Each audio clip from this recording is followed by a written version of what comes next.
These women are for me. Okay, they are all my property. They consider earth as their property.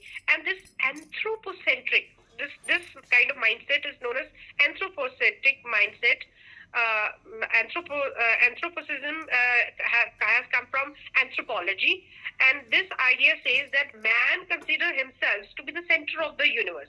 I'm the center of the universe, and rest of the things are for me. Whereas we are just a minuscule part of the mother nature around us. We are not the boss of this earth.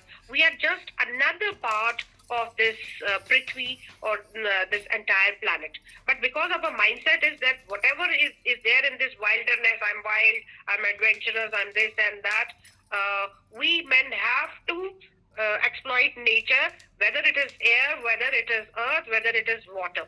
So feminist political ecologists, they are against this mindset. They say that whatever decisions you take at the global level, at your national level, it should have the idea that whatever decisions are taken, whatever new projects are taken, we have to take care of, we have to do less harm to earth while progressing. If we are constructing some road, if we are cutting trees for that, we have to equally replace those trees, if we are constructing something. So, because otherwise we will have no place for the future generation. How the future generations will survive? Besides this, like you have seen Ukraine, Russia war. Who takes the decision regarding war? It is the men who take the decisions regarding war. So ecofeminists who are advocates for peace, they say that men, because of their wild nature, they want one excuse or the other in order to fight with each other. World War One, the majority of decision makers were men. We hardly had any women at the top positions. World War Second, result of man's ambition, all the men who were involved there, and the recent war you are also seeing. And uh, and who suffers more in these wars? The little children, the women, and of course men also suffer, but their suffer is their suffering is double as far as women, because women have to face extra violence in the in the name of rapes and such things, and children become orphan, they become helpless. So man's decision against the decisions taken by men at the global level, that harms women. So that is why women need to come forward in decision making positions. We don't see many women in decision making positions. And if we talk about gendering nature, if we look at the language, Mother Earth, why don't we call it Father Earth? Because from mother we want everything. Mother is a giver, right? The basic notion is that the mother is a giver. It's good that the mother is a giver, but there is a limit to giving also. How much earth can give to you? You know, there is a limit of everything. So gendering nature also says that since we have used this, we call mother earth, we don't call father earth. So we expect mother earth to give, to always give rather than ask for anything. And many a times we use the slogans like save earth. Earth is there, it can save itself. One famine or one flood will, take away one earthquake, major earthquake will take, shatter each and everything. Earth can save itself. We have to save ourselves. Earth is there, we are exploiting earth. We, instead of save earth, save yourself. This should be the slogan. When we talk about spiritual ecofeminists, there are many, this movement was started by North American authors like Starhawk, Renee Eisler, Carol Christ, Carol Adams. They say that the fundamental idea of these feminists is that the earth is alive. In ancient European traditions, the earth was treated as a goddess Gaia, worshipping of Gaia. So they want to revive that culture. If we have that kind of respect for Mother Earth, if we consider Mother Earth as alive, then only we will be able to take only those decisions that doesn't harm our Mother Earth. So, moving on to the various scholars who have contributed to this concept of ecofeminist is one of the major writers, Marty Keel, a very pioneering ecofeminist scholar whose book became quite popular, and many scholars are using this, Nature, Ethics and Ecofeminist Perspective. It talks about the in-depth analysis of interconnectedness of environmental ethics and feminist theory.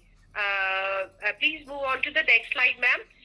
Besides Greta Garth, though now she has become quite controversial, but otherwise, initially she had contributed extensively to ecofeminism, which encompasses queer ecologies, environmental promotion of environmental literature, animal rights, and there is one more concept like vegetarian ecofeminism. These vegetarian ecofeminists, they say that meat eating or violence against animals' body, they are against this. They promote that even animals also have equal rights, so they are against meat eating. They are known as vegetarian ecofeminists. Like I talked about Ariel Saleh, she has done a lot of research on embodied materialism, which she has linked to exploitation of women's labor to environmental degradation. Because in many places we have seen, even in sports also, we have seen, like in lawn tennis, women are paid less and male sports person are paid more. And there are many other jobs where women are paid less wages as compared to males. Thankfully, in our country, we have equal rights right from the beginning. Right at the time of our independence, we got equal rights. We are grateful for that to our constitution makers. She has written a book, Ecofeminism as Politics, Nature, Marx, and Postmodernism. So she highlights the materialistic concepts related to exploitation of women. Then we have Indian writer Beena Agarwal, who talks about ecofeminism. She examines the material realities that link women to environmental management. Initially, if you go to villages, like we had Chipko movement. Uttarakhand is known in the entire world for Chipko movement, which was started in 1973, where the women used to tie themselves with the big trees so that nobody should be able to cut them in order to protect forests from deforestation. That movement became quite popular, and others were inspired by that movement. Again, then we have Vandana Shiva, a very popular scholar, academician in our country, who tries to protect the indigenous knowledge system related to saving environment, especially biodiversity, because of this new varieties of gehu and dhan or gehu ka jo nayi variety आई है, it is harmful for nature, although it is good for mass production. But the original seeds, the original seeds, they are considered to be having more nutritional value than the hybrid seeds that have been introduced. जिस फल को या जिस सब्जी को कीड़ा भी नहीं खाता है, उसको इंसान खा रहा है, तो वो कितना डेंजरस होगा, है ना? Now we realize if there is an insect in some fruit, that means that is safe, that is organic. So these are the writers.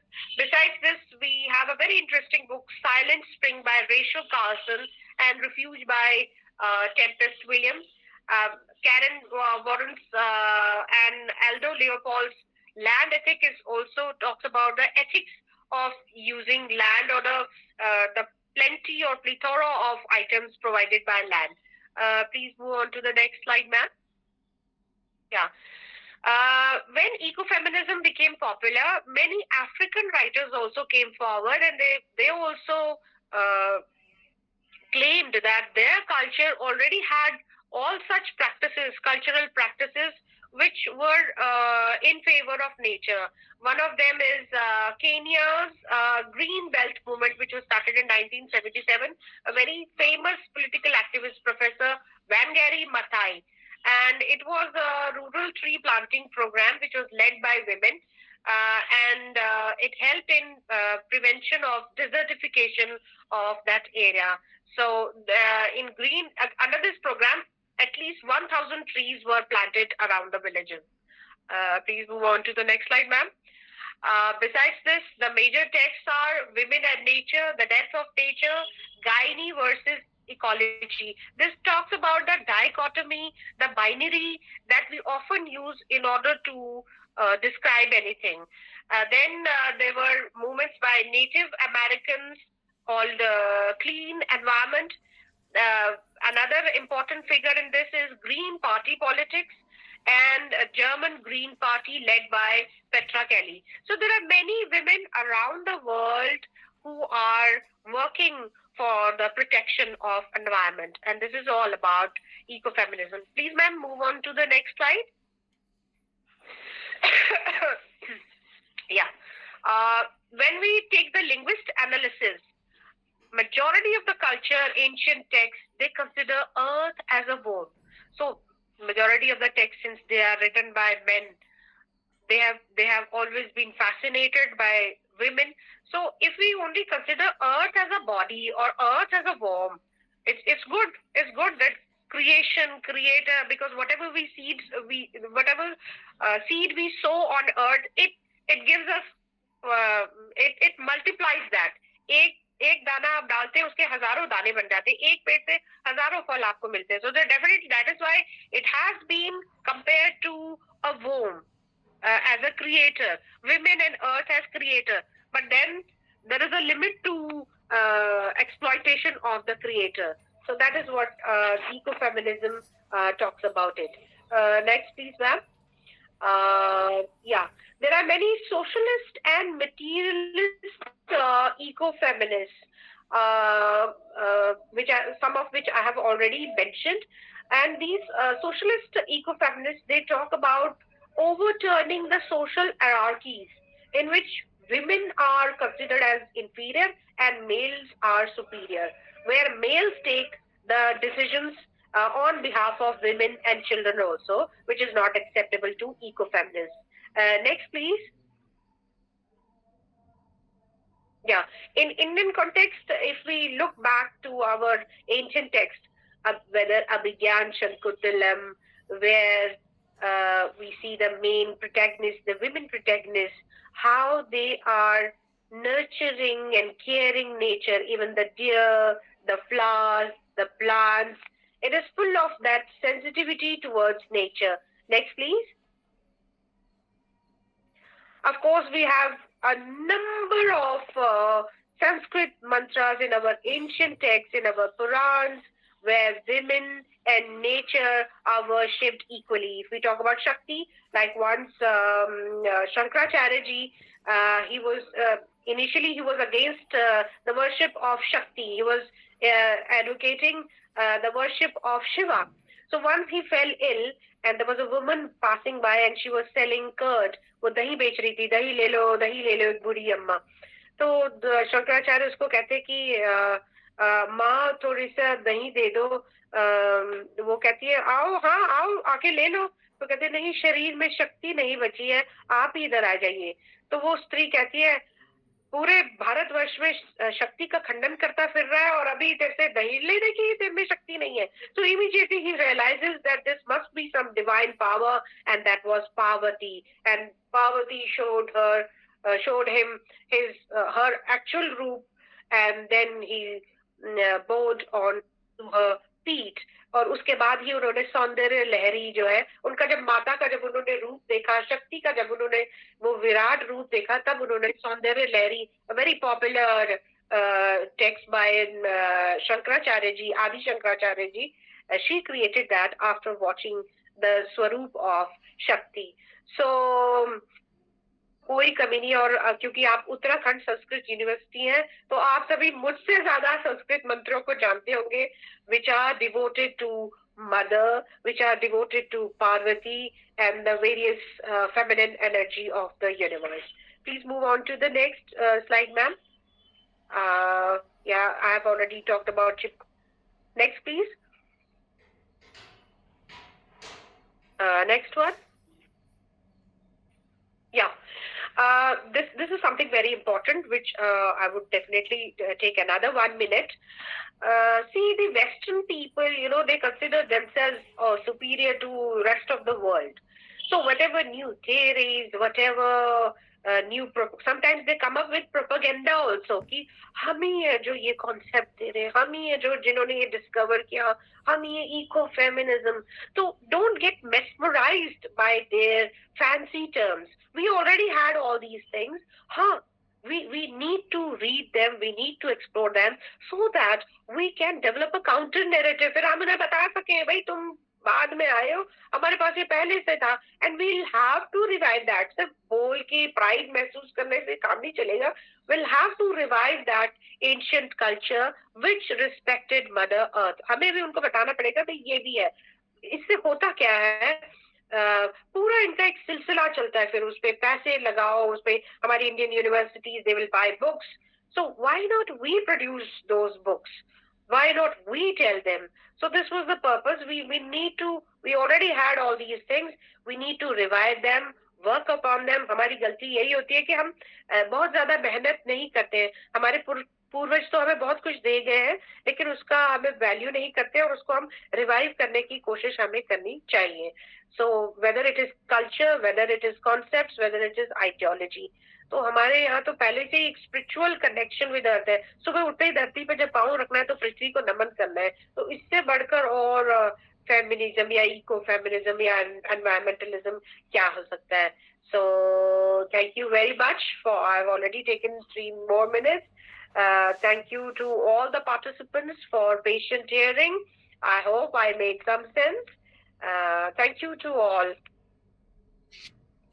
Thank you very much, ma'am. Thank you for your excellent expression, for new thoughts and opinions.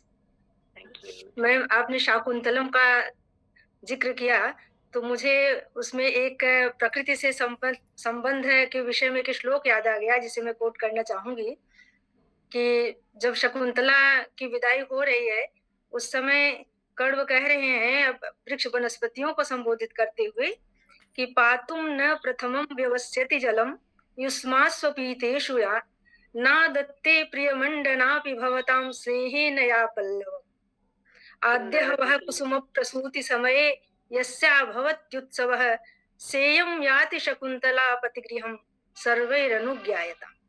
कहते हैं कि जब पहला पुष्प निकलता था तो उत्सव मनाती थी शकुंतला, और वह शकुंतला आज जा रही है तो सभी लोग आज्ञा दीजिए. इस तरह से आपके उद्बोधन से, आपके इस प्रस्तुतिकरण से नई दृष्टि मिली है, नई एक सोच हमारे पार्टिसिपेंट्स को भी सोचने का मौका मिला है. धन्यवाद मैडम, बहुत बहुत धन्यवाद. आपका भी बहुत बहुत धन्यवाद. मैंने अभिज्ञान शाकुंतलम इंग्लिश में पढ़ा था, लेकिन उसमें भी कितना प्रकृति से कितना प्रेम है उसमें दिखाया गया कि मतलब वो जो जितने भी पात्र है वो प्रकृति के कितने क्लोज है. खासकर जो हीरोइन है इसकी मेन पात्र जो है, तो हमारे पास ये सारी चीजें पहले से थी, हमें इसे सहेजना है और इसको यहाँ से कॉन्सेप्ट अब बाहर जाना चाहिए rather than कि हम उनके जो है कॉन्सेप्ट यूं ही पकड़ ले. तो थैंक यू वेरी मच, बहुत बहुत शुक्रिया. धन्यवाद.